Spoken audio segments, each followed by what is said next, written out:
Cristo, amados de Deus, mais uma vez estamos aqui para apresentar o vídeo sobre o território do Reino de Deus. Estamos chegando ao final deste capítulo e hoje eu gostaria de falar sobre a Nova Jerusalém, cidade eterna e gloriosa, bem como também gostaria de falar sobre o território das nações redimidas. Nós vemos, por exemplo, Amós capítulo 9, versículo 13, dizendo o seguinte: Eis que vem dias, diz o Senhor, em que o que lavra segue logo ao que ceifa. Coisa maravilhosa. E o que pisa as uvas ao que lança a semente. Os montes destilarão mosto e todos os outeiros se derreterão. A terra prometida no milênio, durante o reinado de Cristo, será terra fértil que mana leite e mel. Contudo, ainda não experimentará essa glória maravilhosa que a terra prometida vai experimentar quando Deus, o Pai, descer na Nova Jerusalém. Neste tempo do milênio, a glória será dos filhos de Deus.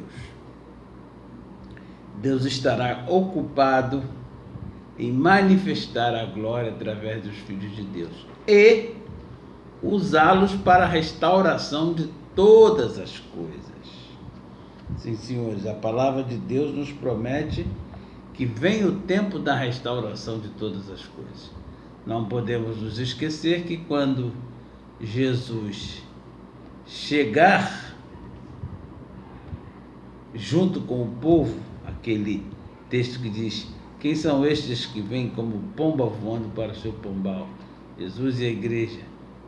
Quando chegarem lá, Jerusalém terá sido devastada pelos exércitos inimigos que se reuniram para a peleja e que serão vencidos pela igreja que já é gloriosa. Sim, senhores. Só na Nova Jerusalém, então, Jerusalém experimentará a glória da presença do Pai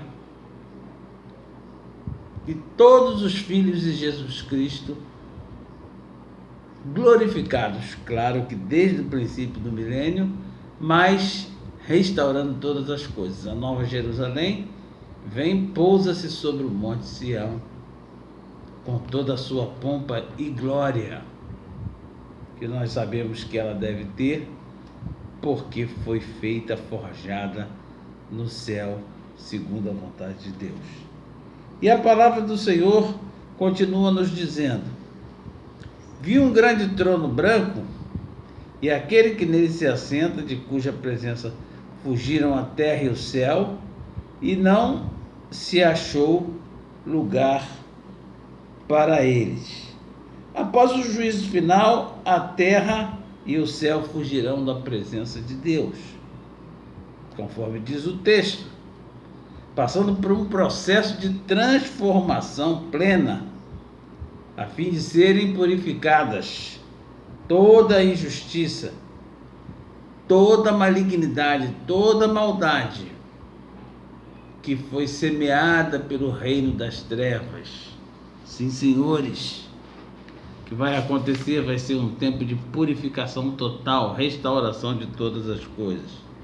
Todo efeito do pecado, todo efeito será tirado de sobre a terra.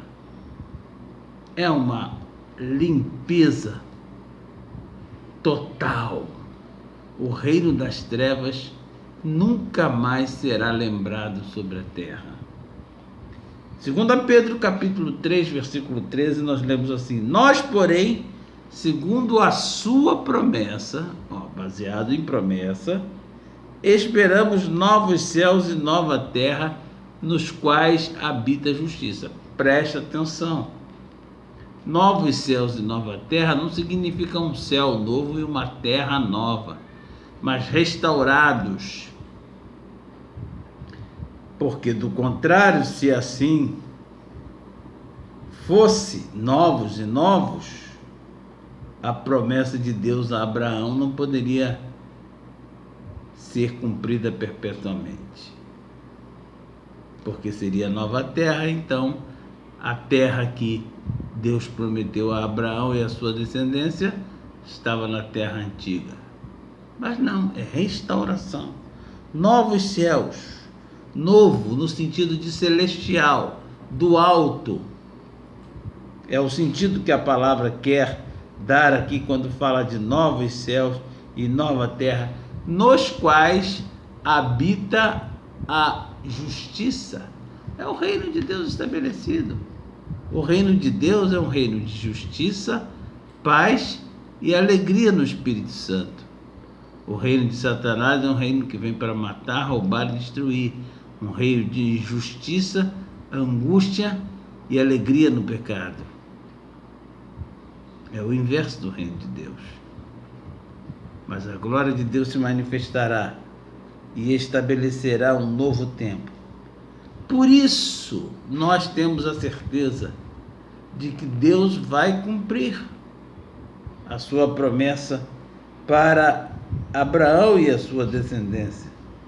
Gênesis 17:8 diz: dar-te-ei à tua descendência a terra das tuas peregrinações, toda a terra de Canaã, em possessão perpétua, e serei o seu Deus. Então, nós temos a certeza de que novos céus e nova terra significa novos no sentido de restaurado, completamente purificado de toda injustiça, de toda malignidade que já por acaso existiu sobre a terra. Salmo 132, versículo 13 diz assim: pois o Senhor escolheu Sião, preferiu-a para a sua morada. Ora, como é que Deus vai fazer com que o lugar que ele escolheu para a sua morada, Sião, que é Jerusalém sobre o monte Sião, como é que Deus vai fazer deixar de existir se ele escolheu lá? Que incoerência é essa? Não. Restauração é a palavra. Restauração de tudo que é dito por Paulo no livro de Romanos. Novos céus e nova terra, pois o primeiro céu e a primeira terra passaram, e o mar já não existe. Que coisa mais linda! O mar vai deixar de existir. A palavra do Senhor diz assim: se disserdes a este monte, lança-te daqui e precipita-te no mar, e não duvidar no seu coração, mas crede que fará o que se diz, assim será feito. A palavra do Senhor está falando do maior movimento de terraplanagem que vai existir sobre a terra. Assim como buracos foram abertos, quando Deus formou a terra, diz que a água cobria a terra, toda a terra. E então Deus falou: haja separação entre água e terra seca. Quando Deus fez isso, buracos enormes do tamanho de oceano se abriram. Montanhas, cordilheiras foram edificadas. Você pode perceber que perto do mar sempre tem montanhas, montes, coisas altíssimas. Sim, é um monte de terra que saiu do mar e que abriu, que saiu da terra e abriu o mar, e abriu os oceanos. Então vai voltar tudo, o mar vai deixar de existir. Por quê? Você já imaginou quando todos estiverem ressurretos? Todos os que viveram durante esses milênios em que a vida foi vivida na terra, todos sem exceção, vai se precisar de espaço. O mar será aplanado, deixará de existir, e a terra se encherá da presença dos filhos de Deus e da criação. Pois bem, Apocalipse no capítulo 21, para terminar essa meditação, versículo 10 e 11, fala uma coisa interessante que nós devemos observar. O texto de Apocalipse, finalzinho, quase não se ouve mensagem sobre ele, mas é coisa importantíssima para nós entendermos. Apocalipse 21, versículos 10 e 11, e me mostrou, e me transportou em espírito até uma grande e elevada montanha, e me mostrou a santa cidade de Jerusalém, que descia do céu da parte de Deus, a qual tem a glória de Deus. O seu fulgor era semelhante a uma pedra preciosíssima, como jaspe cristalino. Uma referência a quê? Uma referência à santa cidade, a Nova Jerusalém. Jerusalém restaurada, a glória de Deus estabelecida, e Deus o Pai que desce nela, vem para reinar sobre todas as nações da terra. Sim, senhores. Aí você diz, mas pastor, sobre todas as nações da terra? Eu pensava que era só a descendência de Abraão e Abraão. Não, olhem só o que continua dizendo o versículo 24 deste mesmo capítulo de Apocalipse 21. Diz assim: as nações andarão mediante a sua luz. As nações andarão mediante a sua luz. Apocalipse 21, versículo 24. Já passamos a descida da Nova Jerusalém. É o encerramento da Bíblia. As nações andarão mediante a sua luz. Está falando de as nações da terra andarão mediante a sua luz. Quem é a luz? Vós sois a luz do mundo. Foi isso que Jesus disse? Andarão mediante a sua luz, ou seja, os filhos de Deus reinarão sobre as nações, darão a eles a tônica do comportamento para que a vontade de Deus seja feita na terra como é feita no céu. As nações andarão mediante a sua luz, e os reis da terra lhe trazem a sua glória. Vamos continuar tendo reis sobre a terra, políticos, mas eles serão abençoados pelos filhos de Deus, de tal forma que os reis da terra levarão a glória que alcançarão em cada nação para ofertar ao Senhor. As nações andarão mediante a sua luz, e os reis da terra lhe trazem a sua glória. Que coisa maravilhosa! É o ensinamento bíblico. O reino de Deus estabelecido sobre a terra. A glória de Deus manifesta.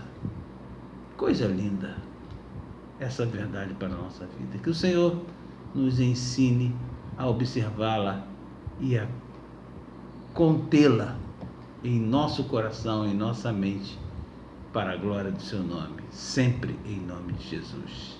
Amém.